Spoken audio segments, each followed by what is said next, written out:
करे। तो सांसद साहबुद्दीन ने अपने शासन काल में जो सिवान में, चाहे वो एकता इंडोर स्टेडियम हो, चाहे राजेंद्र स्टेडियम हो, चाहे टाउन हॉल हो, चाहे आपको चाहे इंजीनियरिंग कॉलेज हो, चाहे वो आपको आयुर्वेदिक मेडिकल कॉलेज हो, यूनानी मेडिकल कॉलेज हो, या ये आंध्र ढाला पर जो पुल हो, ये जो भी बड़ा बड़ा अगर काम अगर आज सिवान में दिख रहा है तो डॉक्टर साहबुद्दीन साहब की उसमें अहम भूमिका है और उनके देखरेख में हुआ। उसके बाद से जब से उनका शासन काल यहाँ से गया की तरफ से कि इतना बार मुख्यमंत्री चेंज हुए, लेकिन बिहार सरकार पर और बिहार की जनता पर मुख्यमंत्री का अतिरिक्त भार नहीं चढ़ा। इसके लिए मैं धन्यवाद देता हूँ, क्योंकि जय मुख्यमंत्री बनेंगे उसका भार बिहार की जनता पर चढ़ेगा, लेकिन सरकार किसी की बने मुख्यमंत्री वही बनते हैं, इसके लिए मैं धन्यवाद देता हूँ। पूर्व सांसद मोहम्मद शहाबुद्दीन है, लेकिन बिहार में विकास कितना हुआ और बिहार के सिवान जिले में कितना विकास हुआ, राजेंद्र बाबू की ये नगरी है, राजेंद्र बाबू के नाम से ये जिला जाना जाता है। इस विकास के बारे में बात करने के लिए हमारे साथ है सिवान के सीनियर नेता और बहुत ही अच्छे समाज सेवी हैं गणेश राम जी। इनसे सीधे तौर पर जानते हैं सिवान में विकास की अगर बात करें, राजेंद्र बाबू का ये धरती है, शहाबुद्दीन विकास पुरुष के रूप में जाने जाते हैं, क्या हुआ?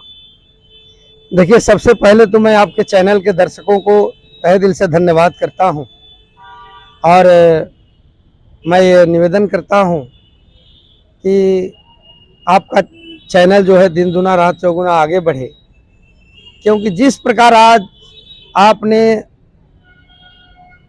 त्वरित मुद्दाओं पर, ज्वलंत मुद्दाओं पर हम देख रहे हैं कि आप वीडियो लेकर के आ रहे हैं और उसमें बताने का जो काम कर रहे हैं, समाज को दिशा और दशा देने का काम कर रहे हैं, जो एक पत्रकार के लिए बहुत ही अच्छा काम है, उस काम को आप कर रहे हैं, तो इसके लिए मैं आपको तहे दिल से धन्यवाद करता हूं। कहते हैं, सिवान की जनता कहती है कि अगर विकास पुरुष के रूप में अगर जाना जाता है तो सांसद मोहम्मद साहबुद्दीन को जाना जाता है।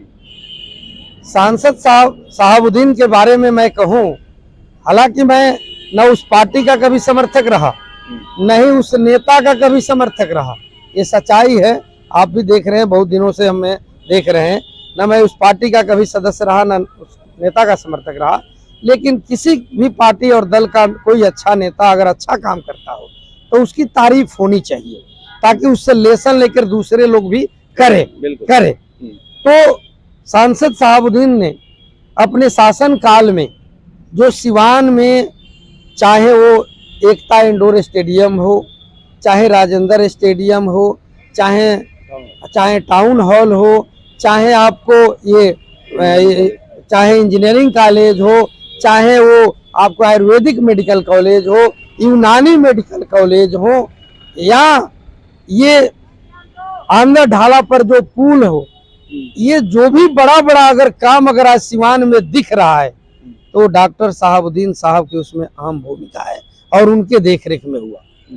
उसके बाद से जब से उनका शासन काल यहाँ से गया, उसके बाद दो आदमी, किसी ने डबल शासन काल किया, किसी ने सिंगल किया, लेकिन कोई काम किसी ने नहीं किया बड़ा काम जिससे उनको याद किया जाए।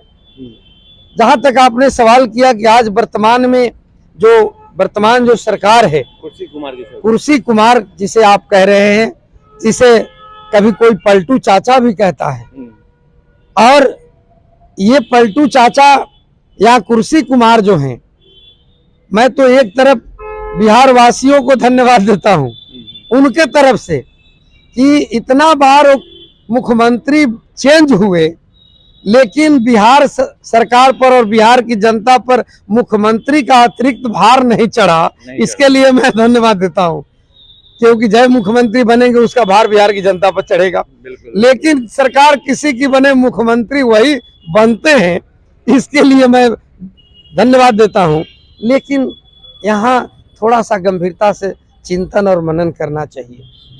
मैं आज भी कहता हूं कि अगर सांसद मोहम्मद साहबुद्दीन के परिवार का अगर उनको अपने संप्रदाय में, अगर पूरे बिहार में अगर कहें कि उनके अपने संप्रदाय पर बहुत बड़ा पकड़ है, तो इसमें कहीं कोई अतिशयोक्ति नहीं होगी। बिल्कुल। मैं प्रैक्टिकल बात करता हूं।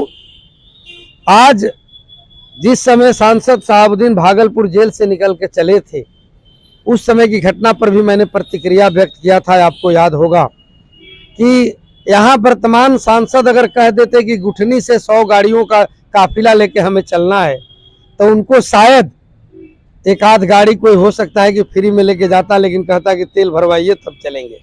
लेकिन सांसद शहाबुद्दीन की क्या खासियत थी कि वो सैकड़ों गाड़ियों का उतना लंबा कतार भागलपुर से सीमांत तक निस्वार्थ भावना से उनके साथ। खासियत कहीं डर का खासियत तो नहीं था?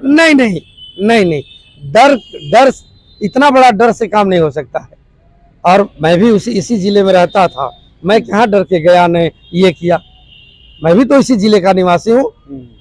तो आप देखे होंगे उस समय मैं बहुजन समाज पार्टी का राजनीति करता था, अकेले हाथी का झंडा लेके घूमता था, कहाँ किसी ने कोई कुछ किया। तो इसलिए वो डर का बात नहीं था।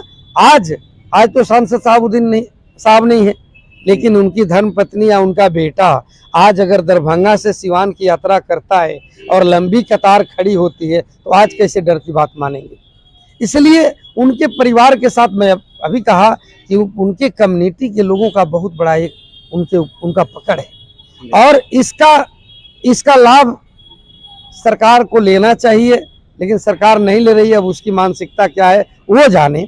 लेकिन मैं कहता हूं कि अगर जिस दिन ये लोग रियल में, वास्तव में वर्तमान सरकार या अपने तथाकथित जो उनकी पार्टी है, उस पार्टी का वो लोग खुल करके जिस दिन विरोध करना शुरू कर देंगे, तो वो पार्टी पुनः फिर धरातल पर आ जाएगी। मुझे ऐसा विश्वास है। तो इसलिए सरकार को इस पर विचार करना चाहिए, उनके परिवार के लोगों को। मैं तो कहता हूं कि आप ठीक है, आपने 3 बार उनको लोकसभा लड़ाया, नहीं जीती, लेकिन अगर उनके साथ इतना जनमत है तो उनको राज्यसभा विधान परिषद में क्यों नहीं भेज देते हो।